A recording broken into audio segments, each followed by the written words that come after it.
கடந்த வாரம் நம்ம பார்த்தது வந்து விட்டமின் B12 அப்படிங்கிற ஒரு தலைப்பின் கீழே செய்திகளை பார்த்தோம். அதோடைய தொடர்ச்சியை நம்ம வந்து இந்த நாள்ல பார்க்கலாம். இந்த நம்ம பார்க்கிற ஆரோக்கிய செய்தி வைட்டமின் B12.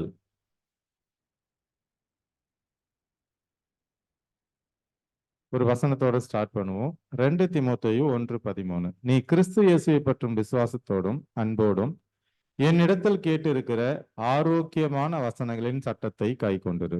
ஸோ தேவன் என்ன சொல்றாருன்னா, ஒரு ஆரோக்கிய விதியை வைத்திருக்கிறார். அந்த விதியை நம்ம சரியான முறையில் ஃபாலோ பண்ணும்போது நம்மளுடைய ஆரோக்கியத்துல எந்த ஒரு குறைபாடும் இருக்காதுங்கிறது தான் நம்ம இதுல இருந்து கற்றுக்கொள்கிற பாடம். போன வாரம் நம்ம பார்த்தது விட்டமின் B12 வந்து நம்மளுடைய உடல் வந்து உற்பத்தி பண்ணாது. அது நம்ம வெளியிலேருந்து சாப்பிட்ற உணவுகள்லேருந்து தான் கிடைக்குது. குறிப்பாக அசைவ உணவுகள்லேருந்து தான் நமக்கு கிடைக்குதுங்கிறத பார்த்தோம். 2.4 மைக்ரோகிராம் ஒரு சராசரி மனிதனுக்கு தேவை அப்படிங்கிறத பார்த்தோம். போன வாரம் ஹைட்ரோகுளோரிக் ஆசிட் அதற்கும் விட்டமின் B12க்கு என்ன சம்பந்தம் இருக்கு அப்படின்றத பார்த்தோம். அதாவது ஹைட்ரோகுளோரிக் ஆசிட் வந்து நீங்க சாப்பிட்ற சாப்பாட்டில் உள்ள விட்டமின் B12 பிரிச்சு கொடுக்குது.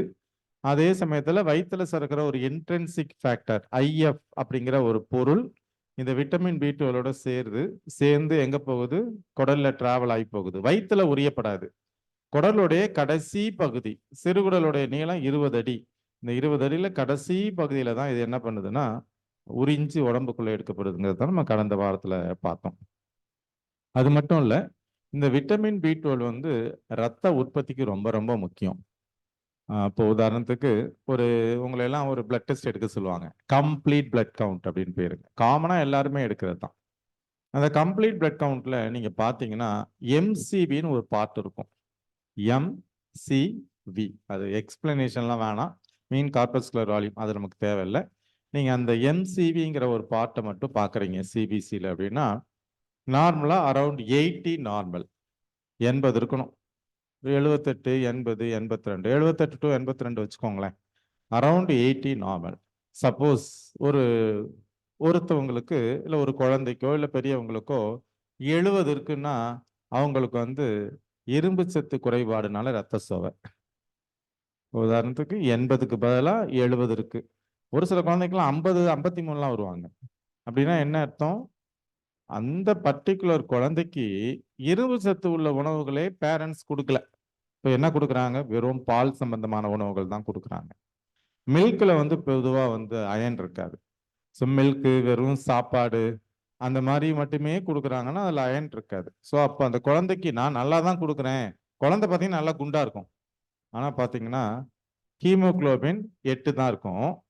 அந்த 8 ஹீமோகுளோபின்ங்கிறது நம்ம எல்லாருக்கும் தெரியும்னு வச்சுக்கோங்க. ஹீமோகுளோபின் நார்மல் வேல்யூ 12லேருந்து 17 இருக்கணும். 12 to 17 அதான் நார்மல். இந்த ஹீமோகுளோபின்லையும் ஒரு விஷயம் இருக்கு. இப்போ எனக்கு டயரியா போகுது. டயரியா போய் நான் டயர்டாக இருக்கேன்.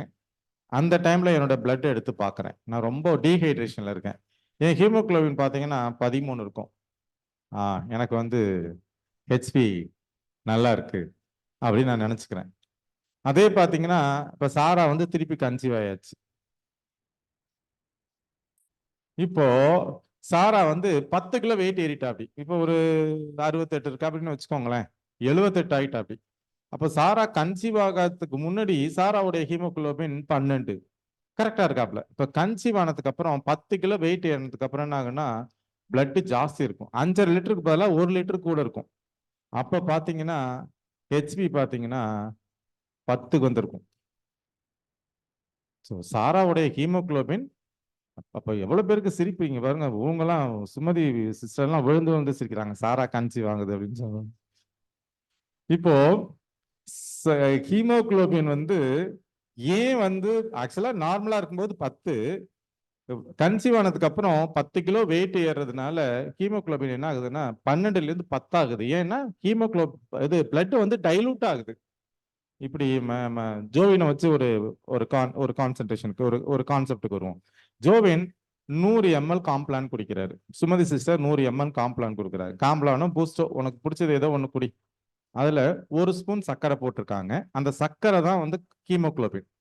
திக்கா இருக்கு, குடிக்கிறாங்க, நல்லா கரெக்டா இருக்கு, அவனுக்கு இனிப்பு சூப்பரா இருக்கு. இப்ப நான் என்ன பண்றேன், அந்த காம்ப்ளான்ல இருந்து வெறும் தண்ணியை மட்டும் ஒரு 25 ml உறிஞ்சிடுறேன். அப்போ 75 ml தான் காம்ப்ளான் இருக்கு. ஆனா குடிக்கும்போது ரொம்ப ஸ்வீட்னஸ் ஜாஸ்தி இருக்கும். ஏன்னா நான் வெறும் தண்ணியை மட்டும் உறிஞ்சிட்டேன். அப்போ கான்சென்ட்ரேஷன் ஜாஸ்தி ஆகுது. ஓகே, உங்களுக்கு புரியுதுங்களா? இப்போ நான் அதில் ஒரு 25 ml தண்ணியை கலந்தேன்னா அந்த என்ன ஆகுது, டைலூட் ஆகிடும். இனிப்பு கம்மியா இருக்கும். ஆனா அதே ஒரு ஸ்பூன் சர்க்கரை தான் அதுலயும் இருக்கு. ஆனா இனிப்பு வந்து என்ன ஆகுது, டைலூட் ஆகுது. இதே கான்செப்ட் தான் அங்க.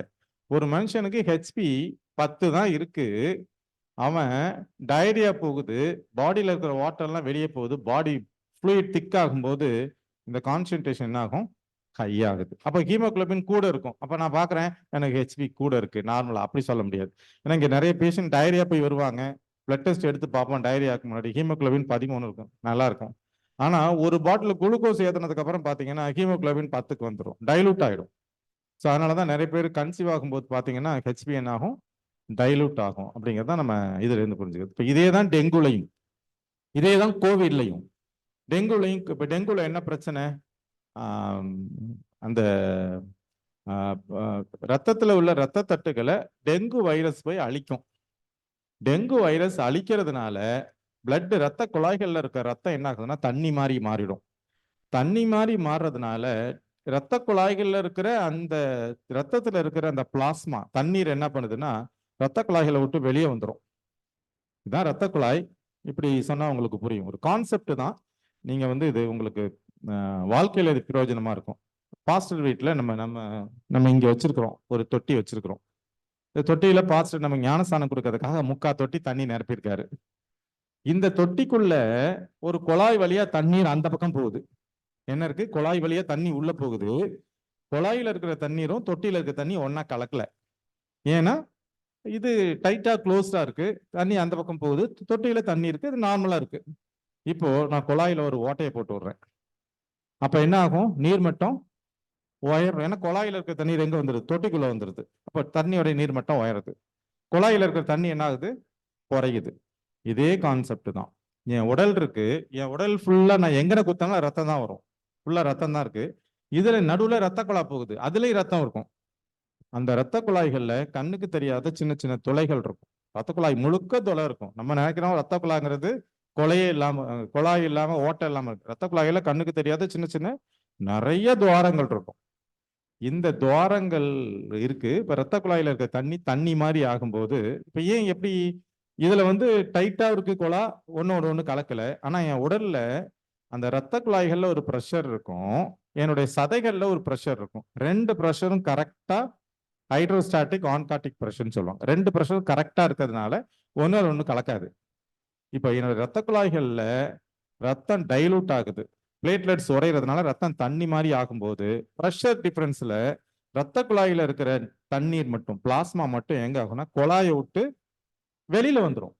இப்ப எனக்கு அடிபடுது, எனக்கு வீங்குது, இல்ல எனக்கு கிட்னி ஃபெயிலியர்ல வீங்குது, எனக்கு டெங்குல முகம் வீங்குதுன்னு காரணம் என்னன்னா ரத்த குழாய்கள்ல இருக்கிற தண்ணீர் எங்க வருது, பிளாஸ்மா வெளியில வந்துருது. அப்ப ரத்த குழாய்கள்ல இருக்கிற ரத்தம் எப்படி இருக்கும், திக்காயிடும். ஏன்னா அங்க இருக்கிற தண்ணி ஃபுல்லா எங்க வந்துருச்சு, வெளியில வந்துருச்சு. அதனால எனக்கு பார்த்தீங்கன்னா வீக்கம் தெரியும், முகம் வீக்கம் தெரியும், எல்லா இடமும் வீக்கமா இருக்கும். அப்போ உள்ள கான்சென்ட்ரேஷன் ஹையா இருக்கிறதுனால ஹெச்பி பார்த்தீங்கன்னா டெங்குல இன்னைக்கு பார்த்தோம், முதல் நாள் 12 இருக்கும், அடுத்த நாள் எடுத்தா 13, அடுத்த நாள் எடுத்தா 14. அப்படின்னா என்ன அர்த்தம்னா அந்த மோசமான நிலைமையில அவங்க இருக்கிறாங்க, திக்காயிட்டே போகும். அதை வந்து இப்போ ஒரு டெங்குல நம்ம எல்லாருக்கும் என்ன தெரியும், பிளேட்லெட் தான் எல்லாரும் பார்ப்பாங்க. ஆனா நாங்க எதை பார்ப்போம்னா ஹெச்சிடின்னு பார்ப்போம், ஹீமோ கான்சென்ட்ரேஷன் பார்ப்போம். ஹீமோ கான்சென்ட்ரேஷன்னா என்னன்னா, ஒரு ரத்தத்தை எடுத்து இப்படி வைக்கிறீங்க, ஒரு 2 மணி நேரம் கழிச்சு பார்த்தீங்கன்னா மேலே தண்ணி நிற்கும், கீழே வந்து ரத்த சோப்பணுக்கள் நிற்கும். அந்த தண்ணியை ஃபுல்லா வெளியே எடுத்துட்டோம்னா ரத்தம் எப்படி இருக்கு, திக்கா இருக்கு பார்த்தீங்களா. அந்த திக்னஸை தான் கான்சென்ட்ரேஷன் சொல்லுவாங்க, அதுதான் ஹெச்சிடின்னு சொல்லுவாங்க. நீங்களே ஒரு பாஸ்டர் ஒரு சிபிசி பார்க்குறாரு, ஆல்ரெடி ஒரு அரை டாக்டரு, இப்போ அவரை முக்கா வாக்கிட்டோம். இப்போ ஒரு இதை பார்க்குறோம், பிளட்டு ரிப்போர்ட்டை பார்க்குறீங்க அப்படின்னா ஹெச்சிடி 40க்கு மேலே போச்சுன்னா அது வந்து ரொம்ப ரிஸ்கில் இருக்காங்கன்னு அர்த்தம். 40, 43, 44, முதல்ல 35 இருக்கும், 38, 40, 42, 43 ஏறிக்கிட்டே போகுதுன்னா அவங்க மோசமா இருக்காங்க. அது ஏற ஹெச்சிடி திக்னஸ் ஏற ஏற ஹெச்பியும் ஏறிக்கிட்டே இருக்கும். பிளேட்லெட் ஒரு பக்கம் இருக்கும், அது ஓகே. ஆனா அந்த ஹெச்சிடிங்கிற திக்னஸ் ஜாஸ்தியாக ஆக அவன் வந்து மோசமா இருக்கிறான். இதுதான் நம்ம பார்த்துக்கிற இந்த ஹெச்சிடி. இப்போ ஹெச்பி இப்போ நம்ம வந்ததே வந்து இந்த எம்சிவிங்கிறது அரௌண்ட் 80, ஓகே நார்மல். ஹீமோகுளோபின் 13, அவன் நார்மலா இருக்கான். இப்போ எம்சிவி வந்து 68, ஹீமோகுளோபின் 8னா அவனுக்கு வந்து இரும்பு சத்து குறைபாடுனால ரத்த சோகை. அதே இங்க எம்சிவி 88 இருக்கு, ஹீமோகுளோபின் 8 இருக்குன்னா அவனுக்கு வந்து விட்டமின் குறைபாடுனால ரத்த சோகை. இந்த எம்சிவியை வச்சு இது இரும்பு சத்துனாலயா இது விட்டமின் டிஃபிஷியன்சினாலயா? இப்போ ஒரு இது விட்டமின் B12 டிஃபிஷியன்சில பார்த்தீங்கன்னா இந்த எம்சிவிங்கிறது ஏறி இருக்கும், ஹையா இருக்கும். 85 86 இருந்துச்சுன்னா, ஆனா பார்த்தீங்கன்னா நான் நல்ல கீரை தான் சாப்பிட்றேன், நான் நல்லா பழம் தான், பாஸ்டர் சொல்றது மாதிரி தான் நல்லா கீரை கொடுக்குறோம், நிறைய பழங்கள் கொடுக்குறோம், ஏன் வந்து ரத்தம் கம்மியா இருக்கு அப்படின்னா, இப்போ நாங்கள் அம்மாவுக்கு அதே தான் பண்ணோம். நல்லா தான் அவங்க சாப்பிடுவாங்க, ஆனா பார்த்தீங்கன்னா ஹீமோகுளோபின் 8 7 அப்படியே வந்துகிட்டு இருக்கு. காரணம் என்னன்னா விட்டமின் B12 குறைபாடு. அப்ப விட்டமின் B12 குறைபாடு தான் எப்படி நான் பிளட் டெஸ்ட்ல கண்டுபிடிக்கிறதுன்னு பாத்தீங்கன்னா எம்சிவி ஹையா இருக்கு. எம்சிவிங்கிறது ஹை 85 இருக்கும், 86 87 இருந்துச்சுன்னா ஸோ நல்ல அயன் சாப்பிட்றாங்க, ஆனா விட்டமின் B12 இல்ல, ஃபோலிக் ஆசிட் இல்ல. இப்போ விட்டமின் சத்து குறைபாடுனால ஒரு மனுஷனுக்கு என்ன பண்ணலாம், ரத்த சோகை வரலாம். அந்த விட்டமின் சத்து குறைபாடுனால ரத்த சோகையை உண்டாக்குறது இந்த விட்டமின் B12. அப்ப இந்த விட்டமின் B12 வந்து வெறும் நான்வெஜ் ஃபுட்ல மட்டும்தான் இருக்கான்னா வெஜ் ஃபுட்லயும் இருக்கு. நேரத்தை கருதி அடுத்த வாரத்துல என்னென்ன வெஜ் ஃபுட்ல இருக்குங்கிறத பார்க்கலாம். இது கான்செப்ட் உங்களுக்கு புரிஞ்சிருக்கும். ஹீமோகுளோபின் நார்மலா இருக்கிறது, குறையிறது, எப்ப கூடுறது, அது எம்சிவியை வச்சு தான் அது வந்து விட்டமின் B12 விட்டமின் டிஃபிஷியன்சினால வர ரத்த சோகையா இல்ல இரும்பு சத்துப்பாடு குறைவுனால வர ரத்த சோகையான்ற கான்செப்ட் புரிஞ்சிருக்கும்னு நினைக்கிறேன். வாய்ப்பை கொடுத்த தேவனுக்கும் சபையருக்கும் என்னுடைய நன்றியை தெரிவித்துக் கொள்கிறேன். ஆமென்.